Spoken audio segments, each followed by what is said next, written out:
අයබනා කියව නොයිද දැන් වැඩ කරන්නේ හුඟක් අය තමන්ට කියන බව ජාතික ජනබලවේග පාර්ලිමේන්තු මන්ත්‍රී නිලන්දි කොට්ටච්චි මහත්මිය සඳහන් කරනවා. නමුත් කියමින් වද තමන් වැඩ කොටස කරමින් සිටින බවත් සිහිපත් කළ යුතු ඇතැයි ඇය කියා සිටිනවා. මාතර ප්‍රදේශයේ පැවති ජනහමුවක් අමතමින් ඇය මෙම අදහස් පළ කළා තියෙනවා.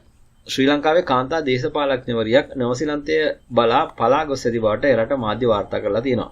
තමන්ට බරපතල ජීවිත තර්ජන එල්ල වී ඇති බව පවසමින් මෙසේ ඇය එරටට ගොස් ඇතැයි වාර්තාවේ සඳහන් වෙනවා. නාදුන තුවක්කුකරුවන් නැගේ නිවසට පැමිණ තර්ජන කර ඇති බවත් ලිංගික හිංසනයටද ගොදුරු වී ඇති බවත් ඇය ප්‍රකාශ කර ඇති බව තමයි වාර්තාවල සඳහන් වෙන්නේ. ඒ අනුව 32 හැවිරිදි ඇයට මේ වන විට නවසීලන්තයේ සරණාගත තත්ත්වය ලබා දීලා තියෙනවා කියලත් වැඩිදුර වාර්තා වෙනවා. ඇයගේ දේශපාලන ජීවිතය ඉදිරියට ගෙන යාමට නම් ප්‍රධාන දේශපාලනඥයෙකු සමග ලිංගික ආශ්‍රයයක් පැවැත්විය යුතු බවට යෝජනා කර ඇති බවත් එලෙස තර්ජන කළ පුද්ගලයා 2019 පැවති මෙරට ජනාධිපතිවරණයට ඉදිරිපත් වූ අයෙකු බවද වැඩිදුරටත් සඳහන් වෙනවා.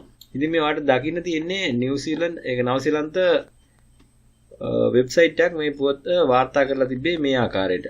ඊට අමතරව තවත් ප්‍රවෘත්තියක් වාර්තා වෙනවා. අලුත්කඩේ අධිකරණයේදී ගණේමුල්ලේ සංජීව වෙඩිතබා ඝාතන කිරීමේ සිදුවීමේ මහමොලකාරියයි පැවසෙන ඉෂාරා සෙව්වන්දී මාලදීවෙන්ට පලා ගොස් ඇති බවටත් වාර්තා වෙනවා. මුහුදු මාර්ග ඔස්සේ මාලදීව වෙත රැගෙන ගොස් ඇත්තේ විදේශගතව සිටින ප්‍රබල පාතාල කල්ලි නායක බව සඳහන්.